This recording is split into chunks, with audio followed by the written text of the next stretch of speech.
This is the most powerful Honda Civic ever produced, the 2023 Honda Civic Type R. The new 6th generation Type R, or FL5 as it's known internally, is based on the 11th generation Honda Civic and improves over the previous car in many ways. Most notably, we have the new reserve styling, which addresses most of the biggest complaints from the previous generation, but we also have improved power and more rigidity.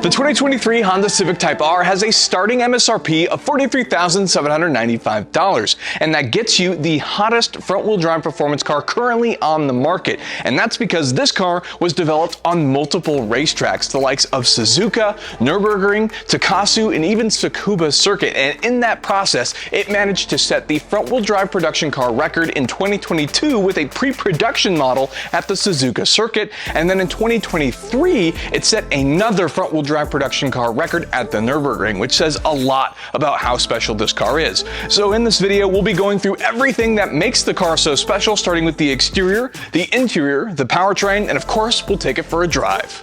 So let's move into the exterior of our brand new Type R. So first and foremost, our car is finished in championship white, which is a phenomenal color, but actually has some roots into Honda's motorsport history as well. The color actually comes from a Formula One car that raced in 1965 and even won the Mexico Grand Prix, which is a pretty cool sort of throwback, and this color was even available on some of the other performance models like the NSX, and now we have it on our Type R. So let's get into some of the cool details, and that's specifically some of the front bits here. So most notably for the FL5 new 6th generation Type R, obviously we have new styling. The previous car, known as the FK8, obviously received a lot of criticisms that the car was often overstyled or a little bit too boy racer, all that type of stuff, but that's not the case here with the brand new Civic. But everything that is added, all that you see here on the front of the car, is all functional. So let's start breaking down what all we have going on here.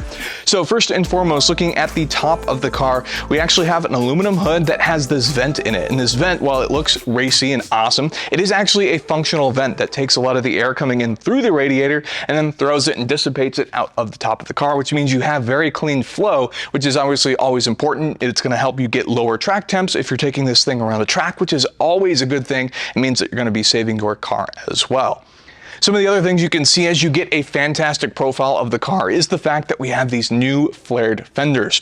And while they're very subtle, they are in fact wider than the standard 11th generation Honda Civic fenders, and so to speak that they actually add some width that allow us to put more tire in there, but they also give it a really clean sheet approach, and Honda wanted to make sure it looked even cleaner. So what they did is they made sure that the entire quarter panel is one piece. So some wide body kits will actually be bolted onto existing fenders. That's not the case here. It's a totally bespoke fender, which is a pretty cool engineering touch. As we look at more of what's going on in the front here, we actually have our lower intercooler, and we see we have this cool pattern of hexagons that I'll show later as we get to some of the other parts of the car that is a reoccurring theme. But we also get a red Honda badge, which is of course a throwback to the performance line. We get a Type R badge and some other cool things like that, along with some added aero. But some of the cool parts, and perhaps some of my favorite parts, is all of the hidden functional work that is actually in the front bumper. So right next to our intercooler intake, we have this little triangle here. This triangle is actually a brake duct. So this is taking in air and funneling it back here to our Brembo brakes in the front, which is, again, a really cool performance feature because you're going to want to keep your brakes cool. If your brakes get hot, you're not going to have brakes on the track, and that's not a good thing.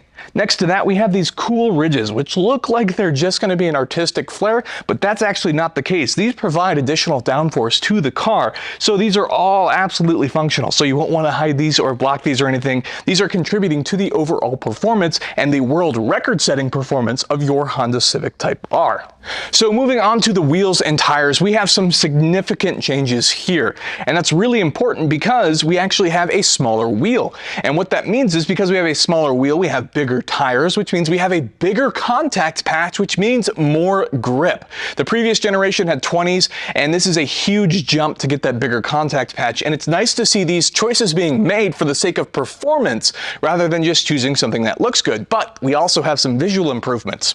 These wheels, which are only available in black for the Honda Civic Type R, also feature black lug nuts. The previous generation had a bit of a clash between the black and the chrome, but now we have it all one color and it looks absolutely phenomenal. But we have more underneath here as well. So behind those wheels, we have 13.8-inch brake discs with Brembo front brakes.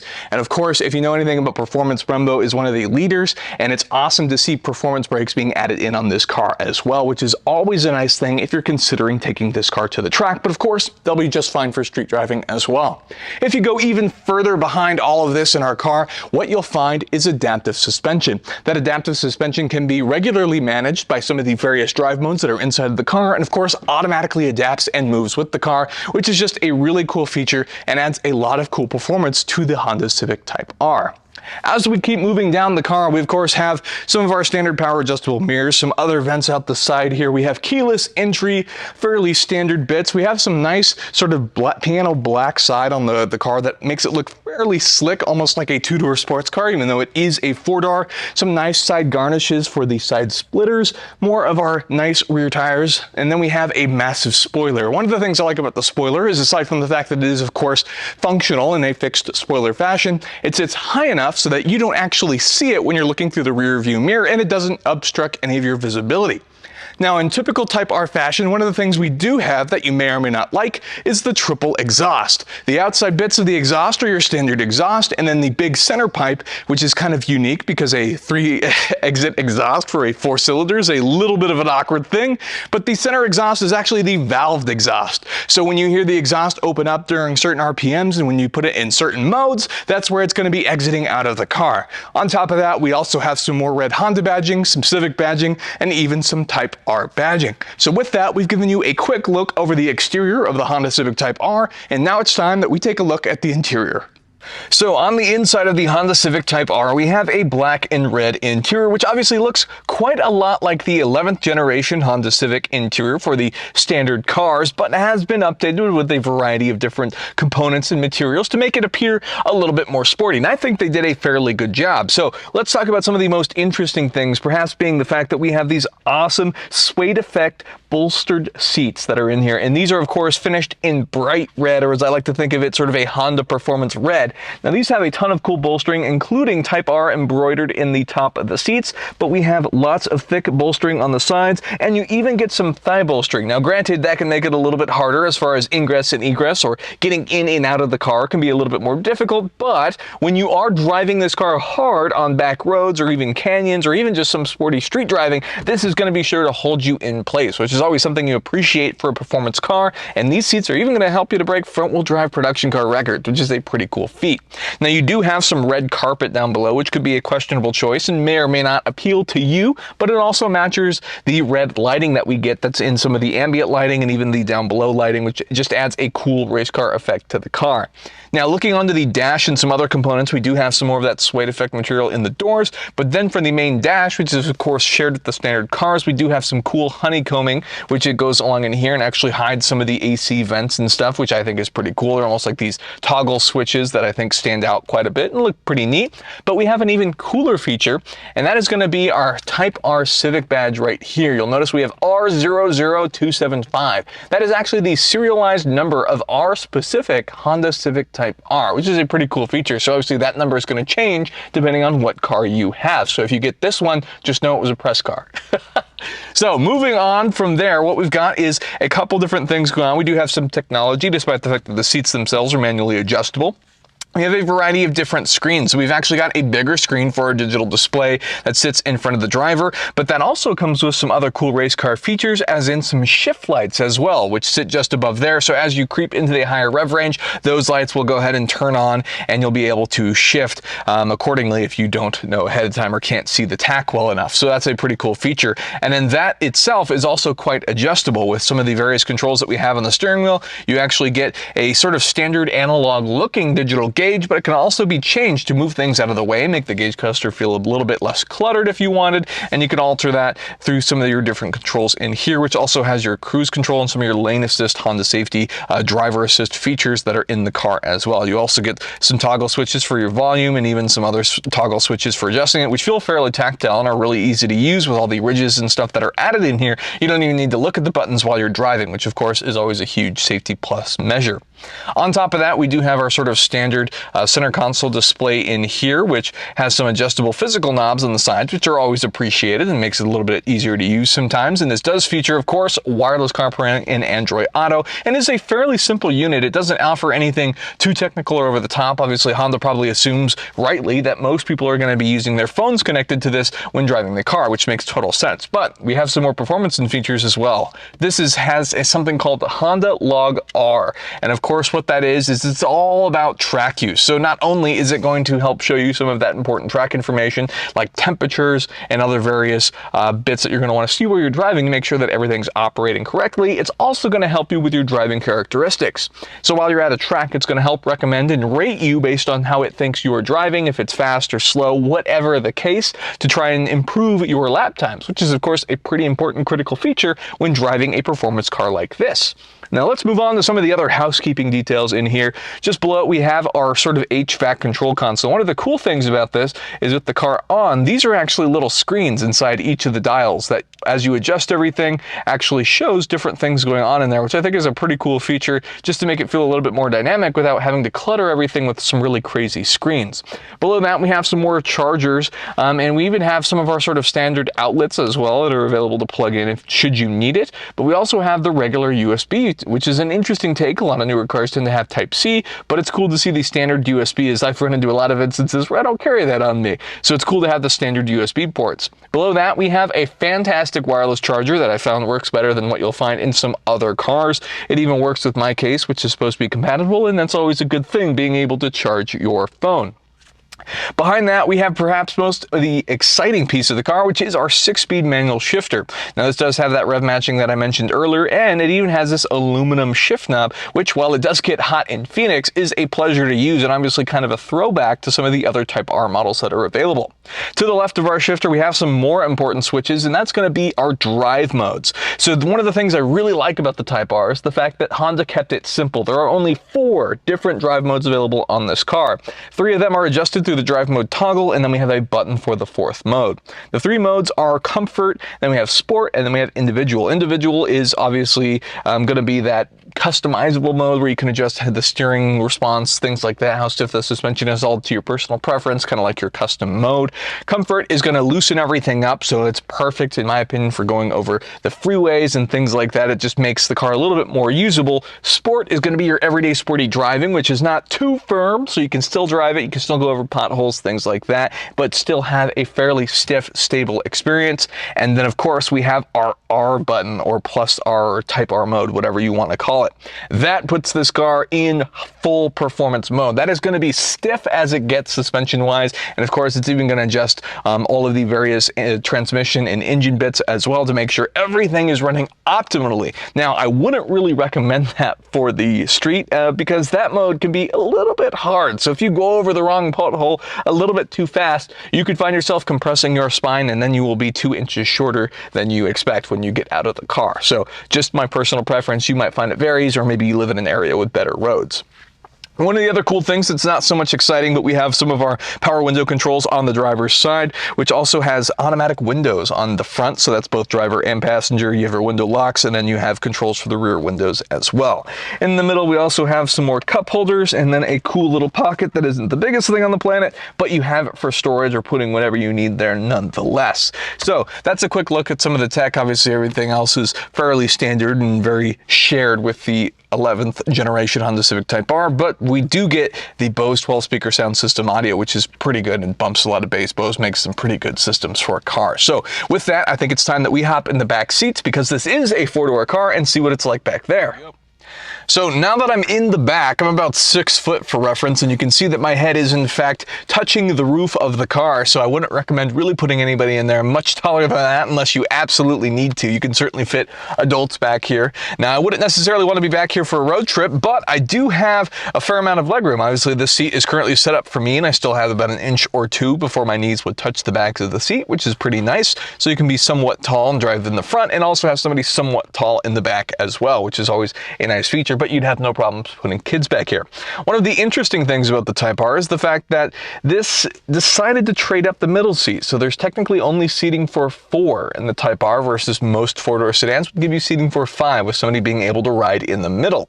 In this case, we have some cup holders in its place, which I think is a fantastic placement for that. Obviously, most people generally allow it to fold down, but because they decided to put the cup holders down there, what we also get is a split seat folding. So you can, of course, fold these down if these seats are not in use, or you just want to fit more stuff, or don't like them being up at all.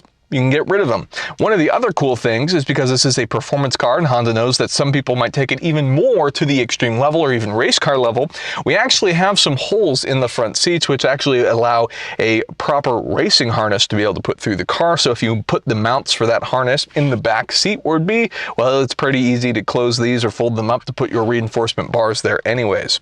Now this car is only dual climate zone control, and you won't even find any added vents or anything like that in the back. We don't even get any chargers, just some of your more Bose sound system and your own window controls. Fairly simplistic in that sense, but you are somewhat close to the front where you'd be able to get some of that airflow. And again, it just works as a great back seat and adds some more practicality to the car because you also get a trunk in the back. So that's just a quick look at the back seat. You still get your red seat belts, which is cool, but black seats are a little bit more simpler. And now I think it's time that we move on to the powertrain.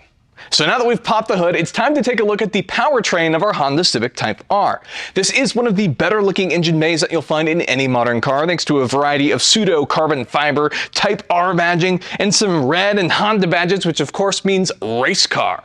So this engine is a turbocharged 2-liter inline-4 known as the K20C1, which is actually shared with the previous generation of Type R known as the FK8.